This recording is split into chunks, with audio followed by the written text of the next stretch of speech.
Good afternoon, children. കഴിഞ്ഞ ക്ലാസ്സിലെടുത്ത പാഠഭാഗമൊക്കെ എല്ലാവരും വായിച്ചു നോക്കിയായിരുന്നോ? നോട്ട്സ് ഒക്കെ കംപ്ലീറ്റ് ചെയ്തു അല്ലേ? കവിത നന്നായിട്ട് ചൊല്ലി പഠിച്ചു കാണുമെന്ന് കരുതുന്നു. ഇന്ന് നമ്മളൊരു പുതിയ പാഠമാണ് പഠിക്കാൻ പോകുന്നത്. പാഠം 5, പുഴ വന്നു വിളിച്ചപ്പോൾ. നമുക്കറിയാം പ്രളയം അല്ലെ, പ്രളയത്തിന്റെ ഭീകരമുഖം നമ്മൾ മനസ്സിലാക്കിയതാണ്. പണ്ടുകാലത്തൊക്കെ ആണെങ്കിൽ നമ്മുടെ വീട്ടില് മുത്തശ്ശിമാരോ മുത്തശ്ശന്മാരോ അല്ലെങ്കിൽ പ്രായം ചെന്ന ആൾക്കാരൊക്കെ ഉണ്ടെങ്കിൽ പറയുമായിരുന്നു, പ്രളയം ഞങ്ങളൊക്കെ ചെറിയ കുട്ടികളായിരുന്നപ്പോഴത്തേക്ക് പ്രളയം വന്നിരുന്നു, പ്രളയത്തിൽ ഞങ്ങൾക്ക് ഉറ്റവരെ എവിടെയൊക്കെ നഷ്ടപ്പെട്ടു എന്നൊക്കെ അല്ലെ. പക്ഷെ അതിന്റെ ഭീകരമുഖം നേരിട്ട് കാണാനായിട്ട് നമുക്കൊരു സമയം ലഭിച്ചായിരുന്നു. 2018 പ്രളയം നിങ്ങൾ ആരും മറന്നിട്ടില്ലല്ലോ. ആദ്യമൊക്കെ മഴ വന്ന് കുറച്ച് മഴ കണക്കുമ്പോഴത്തേക്ക് സ്കൂളൊക്കെ അവധിയായപ്പോഴത്തേക്ക് അല്പം ഒരു മനസ്സ് സന്തോഷമൊക്കെ തോന്നിയില്ലേ? നിങ്ങൾക്ക് തോന്നിയില്ലേ? തോന്നി. പക്ഷെ കുറച്ചൊക്കെ ചെന്ന് കഴിഞ്ഞപ്പോഴത്തേക്ക് മഴയുടെ ഭാവമൊക്കെ മാറി അല്ലെ. അണക്കെട്ടുകളൊക്കെ നിറഞ്ഞു, ഡാമൊക്കെ തുറന്നുവിടാൻ തുടങ്ങി, എല്ലായിടവും പ്രളയം. അത്രയും നാളും സമ്പാദിച്ചതും സ്വരുക്കൂട്ടിയതും എല്ലാം നഷ്ടപ്പെടുത്തിക്കൊണ്ട് ഉടുത്തിരുന്ന വസ്ത്രം മാത്രം ധരിച്ചുകൊണ്ട് പലരും രക്ഷപ്പെടുകയുണ്ടായി. ഉറ്റവരെയും ഉടയവരെയൊക്കെ നഷ്ടപ്പെട്ടവരും അന്ന് ധാരാളമുണ്ട് അല്ലെ. കുറെ കാലം ദുരിതാശ്വാസ ക്യാമ്പിലൊക്കെ കഴിഞ്ഞവർ ചിലപ്പോൾ നിങ്ങളുടെ കൂട്ടത്തിൽ ആരെങ്കിലൊക്കെ കാണും. സമ്പന്നനെന്നോ ദരിദ്രനെന്നോ വ്യത്യാസമില്ലാതെ ഒരുപോലെ എല്ലാവരും കഷ്ടപ്പെട്ടു. ആ സമയത്ത് എല്ലാവരും ഒത്തൊരുമയോടെ കൂടെ നിന്നുകൊണ്ട് ആ പ്രളയത്തെ അതിജീവിക്കാൻ നമുക്ക് സാധിക്കുകയും ചെയ്തു അല്ലെ. എങ്കിലും നഷ്ടം കുറേയധികം നഷ്ടം വളരെ പേർക്കുണ്ടായി. നമുക്കറിയാം മലവെള്ളപ്പാച്ചിലും അതുപോലെ തന്നെ ഉരുൾപൊട്ടലിനും ഒക്കെ ഒരു കുടുംബത്തിലെ മുഴുവൻ അംഗങ്ങളും മരിച്ച വീടുകൾ വരെ ഉണ്ടായിട്ടുണ്ട്.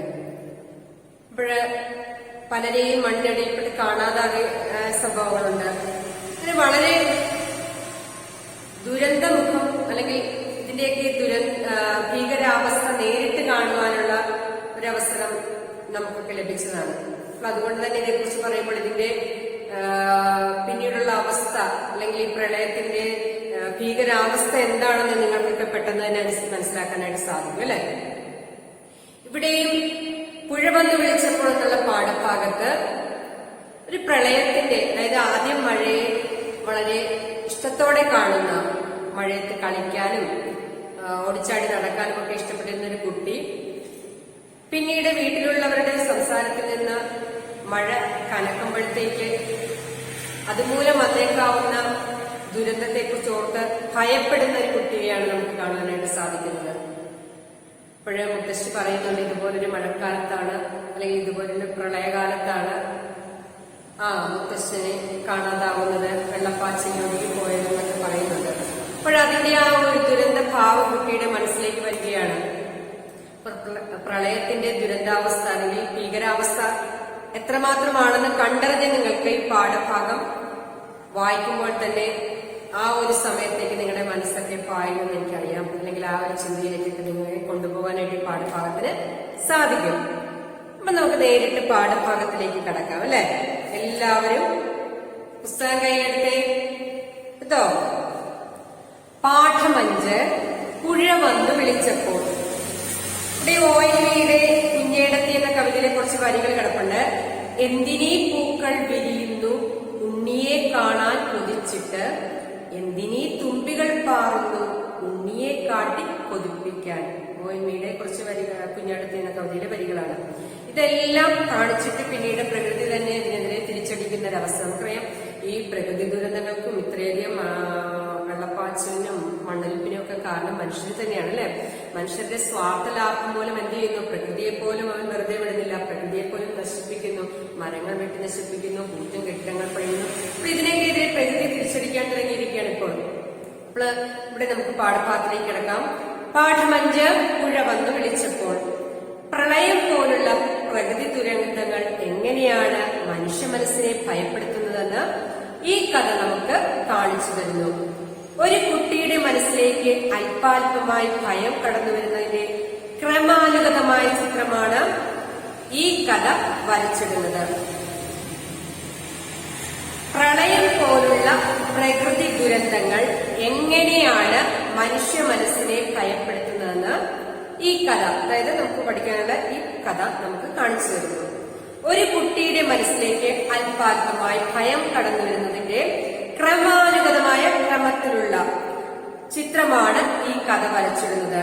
ഒപ്പം മഴയെ അഗാധമായി സ്നേഹിക്കുന്ന കുട്ടിക്ക് മഴയുടെ മറ്റൊരു മുഖം ഉൾക്കൊള്ളാനാകാത്ത വൈരുദ്ധ്യം, അല്ലെ, ഭീകരമായ ഒരു മുഖത്തെ കുറിച്ച് മഴയ്ക്ക് അങ്ങനെ ഒരു രൂപമുണ്ടെന്ന് കുട്ടിക്ക് ഉൾക്കൊള്ളാൻ പോലും സാധിക്കുന്നില്ല. അതിന്റെ ആ പരസ്പര വൈരുദ്ധ്യം, വിരുദ്ധാവസ്ഥയാണ് ഈ കഥ ഓർമ്മപ്പെടുത്തുന്നത്. മഴ പെയ്യുകയായിരുന്നു. മാനത്തു നിന്നും മലയുടെ നെറുകയിൽ നിന്നും ഇടമുറിയാതെ പെയ്തു നിറയുകയായിരുന്നു. ചിലപ്പോൾ ആകാശം ഭൂമിയെ തൊടാനെന്നതുപോലെ അടുത്തു വരും. അപ്പോൾ ഒന്നും കാണാനാകില്ല. മഴയുടെ പേടിപ്പെടുത്തുന്ന ഇരമ്പ മാത്രം കേൾക്കാം. മഴ പെയ്തുകൊണ്ടിരിക്കുകയായിരുന്നു. മാനത്ത് നിന്ന് മാനം ആകാശം, ആകാശത്ത് നിന്ന് മലയുടെ നെറുകയിൽ നിന്നും മലയുടെ മേളിൽ നിന്നും ഇടമുറിയാതെ അല്പം പോലും വിശ്രമമില്ലാതെ ഇങ്ങനെ നിരന്തരമായിട്ട് പെയ്തു നിറയുകയായിരുന്നു. ചിലപ്പോൾ ആകാശം ഭൂമിയെ തൊടാനെന്നതുപോലെ കാർമേഘമൊക്കെ പാർത്തിരുണ്ട് കുമിഞ്ഞുകൂടി ഇങ്ങനെ ആകാശം ഇപ്പൊ ഭൂമിയെ തൊടുന്ന മട്ടില് കാർമേഘം കൂടി അടുത്തു വരും. അപ്പോൾ ഒന്നും കാണാനാകില്ല. മഴയുടെ പേടിപ്പെടുത്തുന്ന ഇരമ്പം, നമുക്കറിയാം 2015 പ്രളയകാലത്ത്, ആ സമയത്ത് മഴയുടെ സമയത്ത് ദിവസങ്ങളോളം തോരാതെ പെയ്ത മഴയുണ്ടല്ലേ, ഒരു തുള്ളിക്കൊരു കുടോ എന്നൊക്കെ പറയുന്ന കണക്ക് അതിശക്തമായി പെയ്ത ഒരു മഴക്കാലമായിരുന്നു അല്ലെ.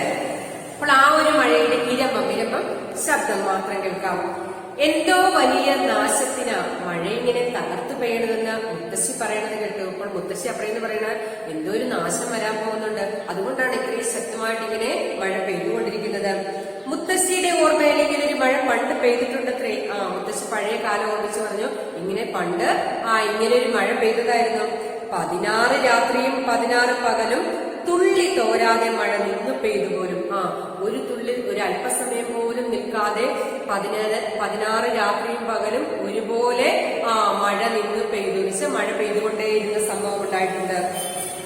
99 വെള്ളപ്പൊക്കം എന്ന് അതിനെ പറയുന്നത്. അതിനെ പറയുന്നത് 99 കാലഘട്ടത്തിലെ വെള്ളപ്പൊക്കം എന്നാണ് പറയുന്നത്. ആരാ പറയുന്നത്? മുത്തശ്ശി പറയുകയാണ് കൊച്ചുമകനോട്. അന്നൊരു പാതിരാത്രിയില് മുത്തശ്ശി വലിയ മുത്തശ്ശിയുടെ കൂടെ കിടന്നിറങ്ങുമ്പോ ഉരുള് പൊട്ടിയൊഴുകി വന്ന മലവെള്ളപ്പച്ചിൽ വീട് കുത്തിയൊലിച്ചു പോയി. അടുത്ത മുറിയിലായിരുന്നു വലിയ മുത്തശ്ശൻ. അതീ പിന്നെ വലിയ മുത്തശ്ശനെ ആരും കണ്ടിട്ടില്ലത്രേ. അന്നത്തെ കാര്യങ്ങളൊക്കെ പറയുമ്പോൾ മുത്തശ്ശിയുടെ മുഖം ഒന്ന് കാണേണ്ടത് തന്നെയാ. ഒരു പ്രത്യേക ഭാവം വന്ന് നിറയും. പേടിയും സങ്കടമൊക്കെ കൂടിക്കലർന്ന ഒരു വല്ലാത്ത ഭാവം. അപ്പോൾ ആ സമയത്ത് മുത്തശ്ശിയുടെ ആ കാലഘട്ടത്തിലുണ്ടായിരുന്ന, ഇനിയിപ്പോൾ അങ്ങനെ മഴ പെയ്യാൻ കഴിഞ്ഞപ്പോൾ ആകാശമൊക്കെ ഉരുണ്ട് മൂടി വല്ലാത്തൊരു അവസ്ഥ വന്നപ്പോഴത്തേക്ക് കൊച്ചുമകനോട് അല്ലെങ്കിൽ വീട്ടിലുള്ളവരോട് മുത്തശ്ശി ആ പഴയ കാര്യം പറയാണ്. 99 കാലഘട്ടത്തിലാണ് പണ്ടിങ്ങനെ ഒരു മഴ പെയ്തത്. 16 രാത്രിയും 16 പകലും മഴ ഇങ്ങനെ നിർത്താതെ പെയ്തുകൊണ്ടിരുന്നു. എല്ലാവരും പേടിച്ചു. അന്നൊരു പാതിരാത്രി സമയത്ത് വലിയ മുത്തശ്ശിയുടെ കൂടെ കിടന്നിറങ്ങുമ്പോൾ, അതായത് മുത്തശ്ശിയുടെ കൂടെ കിടന്നിറങ്ങുമ്പോ ഉരുളി പൊട്ടിയൊഴുകി വന്ന മലവെള്ളപ്പാച്ചിൽ വീട് കുത്തിയൊലിച്ചു പോയി. ഉരുൾപൊട്ടലിൽ ഇങ്ങനെ മണ്ണിങ്ങനെ, നിങ്ങൾ ദിവസങ്ങളിലെ വാർത്തകളിലൊക്കെ കാണുമായിരുന്നു അല്ലെ, കിഴക്കൻ മലമേഖലകളിലൊക്കെ ഉരുൾപൊട്ടി മേളിൽ നിന്ന് വീടും മണ്ണും വൃക്ഷങ്ങളും കടപുഴകി ഇങ്ങനെ ഒഴുകി വരുന്ന കാഴ്ചയൊക്കെ അല്ലെ, സങ്കടം വരുന്ന കാഴ്ചകൾ. അതുപോലെ അങ്ങനെ ഒരു മലവെള്ളപ്പാച്ചിലിന് വീട് കുത്തിയൊലിച്ചു പോയി. അടുത്ത മുറിയിലായിരുന്നു വലിയ മുത്തശ്ശൻ കിടന്നിരുന്നത്. തൊട്ടടുത്ത മുറിയിലായിരുന്നു വലിയ മുത്തശ്ശിയുടെ അച്ഛൻ കിടന്നിരുന്നത്. അതേ പിന്നെ വലിയ മുത്തശ്ശനെ ആരും കണ്ടിട്ടില്ലത്രേ. അങ്ങനെ ഒരു മലവെള്ളപ്പാച്ചിൽ വീട് കുത്തിയൊലിച്ചു പോയതോടെ പിന്നെ ആരും വലിയ മുത്തശ്ശിയുടെ അച്ഛനെ കണ്ടിട്ടില്ല. അതേ പിന്നെ വലിയ മുത്തശ്ശനെ ആരും കണ്ടിട്ടില്ലത്രേ. അന്നത്തെ കാര്യങ്ങളൊക്കെ പറയുമ്പോൾ മുത്തശ്ശിയുടെ മുഖം ഒന്ന് കാണേണ്ടത് തന്നെയാ. മുത്തശ്ശി ആ പഴയ കാര്യങ്ങളൊക്കെ നോക്കുമ്പോഴത്തേക്ക് മുത്തശ്ശിയുടെ മുഖത്ത് ആ സങ്കടഭാവം, അച്ഛനെ കാണാതായ കാര്യമൊക്കെ പറയുമ്പോൾ ഭയങ്കര വിഷമം വരുന്നത് ഒന്ന് കാണേണ്ടത് തന്നെയാന്ന് കൊച്ചു പറയുകയാണ്. പേടിയും സങ്കടമൊക്കെ കൂടിക്കലർന്ന ഒരു വല്ലാത്ത ഭാവം. തലച്ച് മഴയൊന്നാകെ ഒലിച്ചു പോകുമ്പോൾ ചിലർ മാത്രം മരിക്കണത് എന്തുകൊണ്ടാവും? മുത്തശ്ശിയോട് ചോദിക്കണമെന്ന് വിചാരിച്ചെങ്കിലും ഇപ്പോൾ വേണ്ടെന്ന് നിർമ്മൽ തീരുമാനിച്ചു. നിർമ്മൽ എന്നാണ് ഇവിടുത്തെ കഥാപാത്രത്തിന്റെ കുട്ടിയുടെ പേര് കേട്ടാ. നിർമ്മൽ പറയാണ്, ആർത്തരച്ചിങ്ങനെ എടുത്തു പിടിച്ച് വലിയ ശബ്ദത്തോടെ ആരവത്തോടെ മഴ പെയ്യുന്നത് കേൾക്കാറുണ്ട് അല്ലെ. അങ്ങനെ മഴയൊന്നാകെ ഒലിച്ചു പോകുമ്പോഴത്തേക്ക്, അങ്ങനെ മലയാള പാച്ചിൽ ഒലിച്ചു പോകുമ്പോൾ എന്തുകൊണ്ടാണ് ചിലര് മാത്രം മരിക്കുന്നത്? ചിലര് വലിയ കുഴപ്പം കൂടാതെയൊക്കെ കിട്ടുമല്ലോ. ചിലർക്ക് കുഴപ്പമൊന്നും ഒന്നും സംഭവിക്കുകയില്ലല്ലോ. ചിലര് മാത്രം മരിച്ചു പോകുന്നത് എന്തുകൊണ്ടാവും? അങ്ങനെ ഒരു കുഞ്ഞു ചോദ്യം നിർമ്മലിന്റെ മനസ്സിലുണ്ടായെങ്കിലും നിർമ്മൽ ആരോടും ചോദിച്ചില്ല. ചോദിക്കണമെന്ന് വിചാരിച്ചെങ്കിലും ഇപ്പോൾ വേണ്ടത് നിർമ്മൽ തീരും. കാരണം എന്താണ്, ഇപ്പോൾ എല്ലാവർക്കും എന്തോ ഒരു നാശം വരാൻ പോകുന്നു എന്നുള്ളൊരു ഭീതിതമായ മുഖമാണ് എല്ലാവരും കാണുന്നത് അല്ലെ. അതുകൊണ്ട് നിർമ്മൽ ചോദിച്ചു, ഇപ്പൊ ഈ ക്വസ്റ്റ്യൻ ചോദിക്കേണ്ട, പിന്നീട് എപ്പോഴെങ്കിലും ചോദിക്കാമെന്ന് വിചാരിച്ചു. ഇന്നിപ്പോ അതുപോലെയൊക്കെ സംഭവിച്ചു ആവോ? ഈ മഴ എന്താണ് ഇങ്ങനെ അനുസരണയില്ലാത്ത അഞ്ചനെ പോലെ ശാഠ്യം പിടിക്കണത്? മഴയെ നിയന്ത്രിക്കാൻ ആരുമില്ലെന്നായോ? ദൈവത്തിന് എല്ലാറ്റിനുമാകുമെന്ന് അമ്മയും മുത്തശ്ശിയും പറയണല്ലോ.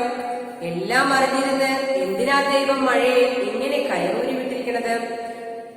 നിർമ്മല മനസ്സിൽ പറയാണ്, ഇന്നിപ്പോ അതുപോലെയൊക്കെ സംഭവിച്ചാവോ? എല്ലാവരുടെ മുഖഭാവം കണ്ടിട്ട് നിർമ്മലിന് ആകെ ഒരു വെപ്രാളമായി.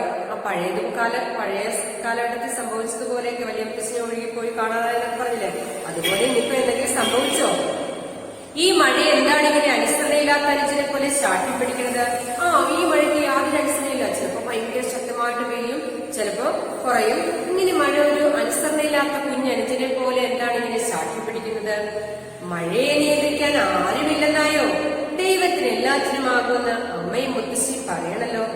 എല്ലാം അറിഞ്ഞിരുന്ന് എന്തിനാ ദൈവം മഴയെ ഇങ്ങനെ കയറൂരി വിട്ടിരിക്കുന്നത്? പാവം കുഞ്ഞിന്റെ മനസ്സിലുണ്ടായിരുന്ന ചെറിയ ചെറിയ ചോദ്യങ്ങളാണ്, നിഷ്കളങ്കമായ ചോദ്യങ്ങൾ. അവൻ ചോദിക്കാണ്, എന്തിനാണിങ്ങനെ മഴയെ കയറൂരി വിട്ടിരിക്കുന്നത്? ദൈവത്തിനെ കൊണ്ട് എല്ലാം സാധിക്കുമെന്നൊക്കെ അമ്മ പറയുന്നത് കേട്ടിട്ടുണ്ടല്ലോ. എന്നാ ദൈവത്തിനെ മഴയെ പിടിച്ചു വിട്ട് നിർത്താൻ പോലെ എന്തുകൊണ്ടാണ് ഇങ്ങനെ കയറൂരി വിട്ടിരിക്കുന്നത്? കവലയിലെ പാലം മുങ്ങി ഇരുട്ടിന്റെ കൈ പിടിച്ച് മഴ നനഞ്ഞെത്തിയ അച്ഛൻ അമ്മയോട് പറയുന്നത് കേട്ടു. ഇതെന്താ ലോകാവസാനമോ? ഉത്തരമൊന്നും പറയാതെ അച്ഛൻ അമ്മയെ പകച്ചു നോക്കി. ആ നോട്ടത്തിൽ എന്തോ കുഴപ്പമുണ്ടെന്ന് നിർമ്മലിന് തോന്നി. അപ്പോഴാണ് അച്ഛൻ അമ്മയോട് പറയുന്നത് കേട്ടത്. എന്താ പറയുന്നത്? കവല എന്ന് വെച്ചാൽ കുറച്ച് മാറി ചെറിയ ഊട്ടാങ്കടയൊക്കെ നിങ്ങളുടെയൊക്കെ വീടിനടുത്തേക്കാണ് അല്ലെ, ചെറിയ കവലകൾ കാണും. കവലയിലുണ്ടായിരുന്ന പാലം മുങ്ങി. അപ്പൊ ആ മഴയുടെ ശക്തി ഓർക്കണേ. ഇരുട്ടിന്റെ കൈ പിടിച്ച് മഴ നനഞ്ഞെത്തിയ അച്ഛൻ അമ്മയോട് പറയുന്നത് കേട്ടു. അപ്പോൾ മഴവെള്ളപ്പാച്ചിൽ എന്തൊക്കെയൊക്കെ എവിടെയെങ്കിലും സംഭവിച്ചെന്നറിയാൻ പുറത്തേക്ക് ഇറങ്ങിയ അച്ഛൻ ഇരുട്ടത്ത് കയറുമെന്ന് അമ്മയുടെ കൈ പിടിച്ചിട്ട് പറഞ്ഞില്ലേ, കവലയിലെ പാലം മുങ്ങി. ഇപ്പോൾ ഇനി വെള്ളം നമ്മുടെ വീട്ടിലേക്ക് അടുത്തെത്താൻ വളരെ സമയമൊന്നും ഇല്ലല്ലേ, പെട്ടെന്ന് തന്നെ എത്തുമെന്നുള്ള ഒരു ദുസ്സൂചനയാണ് അതിലുള്ളത്. ഇതെന്താ ലോകാവസാനമോ? ഉത്തരമൊന്നും പറയാതെ അച്ഛൻ അമ്മയെ പകച്ചു നോക്കി. ഉടനെ അമ്മ ചോദിക്കുകയാണ്, ഇതെന്താ ലോകാവസാനമാണോ? എന്റെ ദൈവമേ, എന്ത് ചെയ്യും? ഉടനെ അതിന് മറുപടിയൊന്നും പറയാതെ അച്ഛൻ അമ്മ ഇങ്ങനെ പകച്ചു നോക്കിക്കൊണ്ട് ഇനി എന്ത് ചെയ്യും എന്നുള്ള അർത്ഥത്തിൽ. ആ നോട്ടത്തിൽ എന്തോ കുഴപ്പമുണ്ടെന്ന് നിർമ്മലിന് മനസ്സിലായി. കാരണം പണ്ട് മുത്തശ്ശി പറഞ്ഞ കഥയൊക്കെ അറിയാല്ലേ, മലവെള്ളപ്പാച്ചിന് വലിയ മുത്തശ്ശിന് ഒഴുകിപ്പോയതും അവിടെ അനുഭവിക്കേണ്ടി വന്ന ബുദ്ധിമുട്ടുകൾ അല്ലെ. അതുകൊണ്ട് തന്നെ നിർമ്മലിന് എന്തോ കുഴപ്പമുണ്ട്. ഈ മഴയുടെ നില അത്ര പന്തിയല്ല എന്നുള്ളത് നിർമ്മലിന് മനസ്സിലായി. മഴയോട് എന്നും വല്ലാത്തൊരടുപ്പമായിരുന്നു നിർമ്മലിന്. മാനത്ത് നിന്ന് ഇറങ്ങി വരുന്ന ആയിരക്കണക്കിനായ സൂചികൾ, സൂചിമുനകൾ നിലത്തിടുമ്പോൾ അത്രയും വെള്ളിക്കിണ്ണങ്ങൾ, കാലുകൊണ്ട് വെള്ളിക്കിണ്ണങ്ങൾ തട്ടിത്തെറിപ്പിച്ച് പായാൻ എന്ത് രസമാണെന്നോ. ചിലപ്പോൾ അമ്മയുടെ വക നല്ല സമ്മാനം കിട്ടും. ചീത്ത പറഞ്ഞിട്ട് ചെവി പിടിച്ച് വട്ടം കറക്കും. എന്നാലും അമ്മയുടെ കണ്ണു വെട്ടിച്ച് മഴയുമായി കണ്ണാരം കുത്തി കളിക്കും. മഴയെ കെട്ടിപ്പിടിച്ച് നടക്കാനും ഓടാനും എന്തൊരു സുഖം. മഴയുടെ പാട്ടാണ് കേൾക്കേണ്ടത്. ഉറങ്ങാൻ നേരത്താണ് ആ പാട്ട് കേൾക്കാൻ കൂടുതൽ രസം. അപ്പൊ മഴയെ കുറിച്ചുള്ള കുറച്ച് നല്ല ഓർമ്മകൾ നിർമ്മലിന്റെ മനസ്സിലേക്ക് വരികയാണ്. മഴയോട് എന്നും എനിക്ക് വല്ലാത്തൊരു അടുപ്പമുണ്ടായിരുന്നു, ഇഷ്ടമുണ്ടായിരുന്നു. മാനത്ത് നിന്നിറങ്ങി വരുന്ന ആയിരക്കണക്കിനായ സൂചികൾ അല്ലെ, ചെറിയ ചെറിയ മഴത്തുള്ളികൾ ഇങ്ങനെ പെയ്തിറങ്ങുന്നത് കാണാനായിട്ട് കുറെ സൂചികൾ ഒരുമിച്ച് ഇങ്ങനെ ഇറങ്ങി വരുന്നത് പോലെ തോന്നും. സൂചിമുനകൾ നിലത്തിടുമ്പോൾ അത്രയും വെള്ളിക്കിണ്ണങ്ങൾ, കാലുകൊണ്ട് ആ വെള്ളിക്കിണ്ണം മഴത്തുള്ളികൾ ഇങ്ങനെ തട്ടിത്തെറിപ്പിച്ച് കാലുകൊണ്ട് പായാനൊക്കെ എന്ത് രസമാണെന്നോ. ചിലപ്പോൾ അമ്മയുടെ വക നല്ല സമ്മാനം കിട്ടും അല്ലെ, മഴയത്ത് ഇറങ്ങി കളിച്ച പനി വരുമെന്നൊക്കെ പറഞ്ഞ അമ്മമാർ വഴക്കിടാറുണ്ട് അല്ലെ.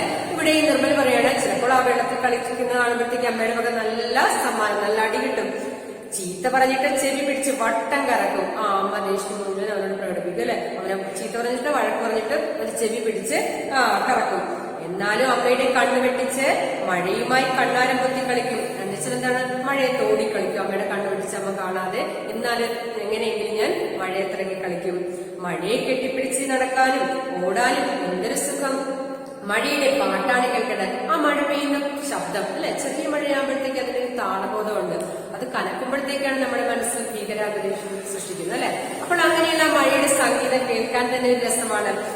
ഉറങ്ങാൻ നേരത്തെ ആ പാട്ട് കേൾക്കാനായിട്ട് കൂടുതൽ രസം. ഇത് നിർമ്മലിന്റെ മനസ്സിലുണ്ടായ ചിന്തകളാണ്. ഇപ്പോൾ വലിയ കനത്ത മഴയിൽ വീട്ടുകാരൊക്കെ ഭയപ്പെട്ടു നിൽക്കുന്ന സമയത്ത് നിർമ്മലിന്റെ മനസ്സിൽ മഴയെക്കുറിച്ചുള്ള നല്ല ഓർമ്മകളാണ് ഇതിലേക്ക് കൊണ്ടുവരുന്നത്. മഴയത്ത് കളിക്കാൻ ഇഷ്ടമാണ്, മഴയുടെ പാട്ട് കേൾക്കാൻ ഇഷ്ടമാണ്, മഴയത്തിറങ്ങി നടക്കാൻ ഇഷ്ടമാണ്, അമ്മയുടെ കണ്ണ് വെട്ടിച്ച് മഴയത്ത് കളിക്കാറുണ്ട്. ഇങ്ങനെയുള്ള കാര്യങ്ങളൊക്കെ നിർമ്മൽ ഓർക്കുകയാണ്. അപ്പോൾ ഇപ്പോഴത്തെ അവസ്ഥയിൽ എന്താണ്, മഴ അതിഭീകരമായി മാറിക്കൊണ്ടിരിക്കുകയാണ് അല്ലെ. കവലയിലെ പാലമൊക്കെ മുങ്ങിയെന്ന് അച്ഛൻ പറയുമ്പോൾ തന്നെ അച്ഛന്റെ മുഖത്ത് വല്ലാത്തൊരു പേടിയുണ്ട്. കാരണം എന്താണ്, തങ്ങളുടെ വീടും വെള്ളത്തിനടിയിലായി പോകുമോ, തങ്ങൾക്ക് എന്തെങ്കിലും സംഭവിക്കുമോ എന്നൊക്കെ അവർ ഭയപ്പെടുന്നുണ്ട്. പണ്ട് വന്ന മഴവെള്ളപ്പാച്ചില് വലിയ മുത്തശ്ശൻ മരിച്ചുപോയ കാര്യത്തെ മുത്തശ്ശി പറഞ്ഞത് എല്ലാവർക്കും അറിയാം. അപ്പൊ ആ ഒരു എന്താണ്, മഴയുടെ ഇഷ്ടമായ അല്ലെങ്കിൽ മഴയോട് ഇഷ്ടം തോന്നുന്ന ചില കാര്യങ്ങളോടൊപ്പം മഴയുടെ പേടിപ്പെടുത്തുന്ന ചില ഭാഗവും കൂടി കുട്ടിയുടെ മനസ്സിലേക്ക് കടന്നു വരികയാണ്. അപ്പൊ നമുക്ക് ഇന്നത്തെ ഇത്രയും ഭാഗം മതി. ഒന്നും കൂടെ ഞാനിത് വായിച്ച് കേൾപ്പിക്കാം. വീട്ടിലിരുന്ന് വായിക്കണം. വളരെ ലളിതമായിട്ടുള്ള എല്ലാവർക്കും മനസ്സിലാവുന്ന രീതിയിലുള്ള ഒരു ചെറിയ കഥയാണ്. ഇത് കഥയിലുപരി എന്താണ് നമ്മുടെയൊക്കെ ജീവിതത്തിൽ സംഭവിക്കുമെന്നല്ല, സംഭവിച്ച കാര്യങ്ങൾ തന്നെയാണ് അല്ലെ ഇത്. നോക്കുക, മഴ പെയ്യുകയായിരുന്നു. മാനത്തു നിന്നും മലയുടെ നെറുകയിൽ നിന്നും ഇടമുറിയാതെ പെയ്യുന്ന, ഇടമുറിയാതെ വെച്ചാൽ എന്താണ്, അവസാനമില്ലാതെ, തടസ്സമില്ലാതെ, ഇടമുറിയാതെ, അവസാനം തടസ്സമില്ലാതെ കേട്ടോ.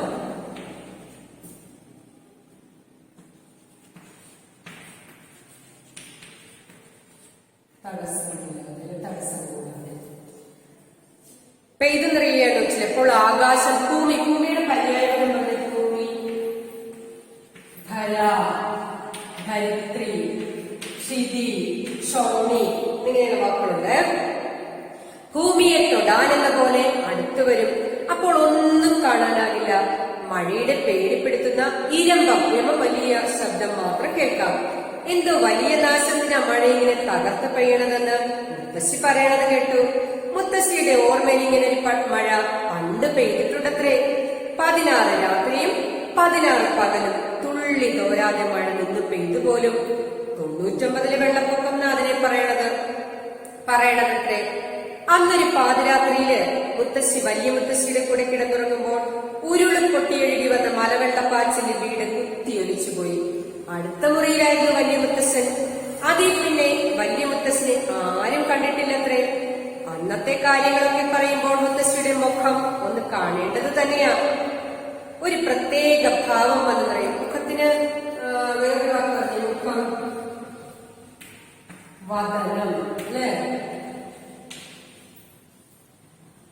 വേറെ ഒരു പ്രത്യേക ഭാവം വന്നു പറയും. പേടിയും സങ്കടമൊക്കെ കൂടിക്കലർന്ന ഒരു വല്ലാത്ത ഭാവം. ആർത്തലച്ച് മഴയൊന്നാകെ ഒലിച്ചു പോകുമ്പോൾ ചിലർ മാത്രം മരിക്കണം. എന്തുകൊണ്ടാവും? മുത്തശ്ശിയോട് ചോദിക്കണം എന്ന് വിചാരിച്ചെങ്കിലും ഇപ്പോൾ വേണ്ടെന്ന് നമ്മൾ തീരുമാനിച്ചു. ഇനിയിപ്പോ അതുപോലെയൊക്കെ സംഭവിച്ചാവോ? ഈ മഴ എന്താണ് ഇങ്ങനെ അനുസരണയില്ലാത്ത അനുജനെ പോലെ ശാഠ്യം പിടിക്കണത്? മഴയെ നിയന്ത്രിക്കാൻ ആരുമില്ലെന്നായോ? ദൈവത്തിന് എല്ലാറ്റിനും ആകുമെന്ന് അമ്മയും മുത്തശ്ശിയും പറയണല്ലോ. എല്ലാം അറിഞ്ഞിരുന്നത് എന്തിനാ ദൈവം മഴയെ ഇങ്ങനെ കയറി വിട്ടിരിക്കുന്നത്? കവലയിലെ പാലം മുങ്ങി. ഇരുട്ടിന്റെ കൈപിടിച്ചത് മഴ നനഞ്ഞെത്തിയ അച്ഛൻ അമ്മയോട് പറയുന്നത് കേട്ടു. ഇതെന്താ ലോകാവസാനമോ? ഉത്തരമൊന്നും പറയാതെ അച്ഛൻ അമ്മയെ പകച്ചു നോക്കി. ആ നോട്ടത്തിൽ എന്തോ കുഴപ്പമുണ്ടെന്ന് നിർമ്മലിന് തോന്നി. മഴയോട് എന്നും വല്ലാത്തൊരടുപ്പമായിരുന്നു നിർമ്മലിന്. മാനത്ത് നിന്നിറങ്ങി വരുന്ന ആയിരക്കണക്കിനായ സൂചിമുനകൾ നിലത്തൊടുമ്പോൾ അത്രയും വെള്ളിക്കിണ്ണങ്ങൾ, കാലുകൊണ്ട് വെള്ളിക്കിണ്ണങ്ങൾ തട്ടിത്തെറിപ്പിച്ച് പായാൻ എന്ത് രസമാണെന്നോ. ചിലപ്പോൾ അമ്മയുടെ വക നല്ല സമ്മാനം കിട്ടും. ചീത്ത പറഞ്ഞിട്ട് ചെവി പിടിച്ച് വട്ടം കറക്കും. എന്നാലും അമ്മയുടെ കണ്ണ് വെട്ടിച്ച് മഴയുമായി കണ്ണാരം കുത്തി കളിക്കും. മഴയെ കെട്ടിപ്പിടിച്ച് നടക്കാനും ഓടാനും എന്തൊരു സുഖം. മഴയുടെ പാട്ടാണ് കേൾക്കേണ്ടത്. ഉറങ്ങാൻ നേരത്താണ് ആ പാട്ട് കേൾക്കാൻ കൂടുതൽ രസം. അപ്പോൾ ഇത്രയും കാര്യങ്ങൾ ഇന്ന് പഠിക്കാം. പാഠഭാഗം നന്നായിട്ട് വായിക്കുക.